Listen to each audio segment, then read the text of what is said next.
This nugget will cover the fundamentals of installing the EPM agent manually. It's important to note that the EPM agent is required for policy enforcement on each endpoint. Without the agent, no policies could take effect.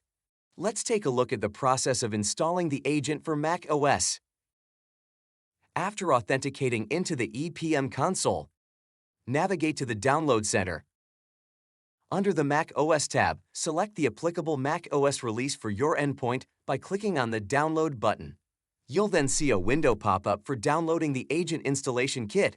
This installation kit contains a macOS binary in the form of an app file and a configuration file used for communicating with EPM service.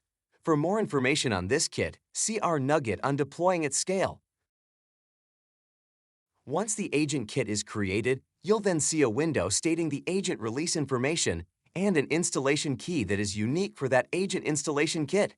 Be sure to copy and save this key to a secure location as it will be needed when we perform the installation. If needed, copy the agent installation kit to your endpoint and extract including the Install CyberArk EPM nested zip file. After extracting, run the Install CyberArk EPM file. Step through the wizard and where prompted, input the file path to where the config file and the installation key are extracted to.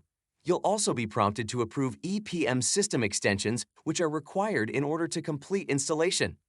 If the pop-up doesn't occur during installation, click OK to allow the EPM Privileged Helper, grant terminal access to administer your computer, and allow CyberArk EPM system extension to have full disk access.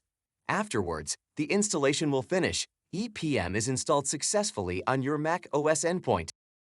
You should now understand the process of installing the agent for macOS. Thank you for watching.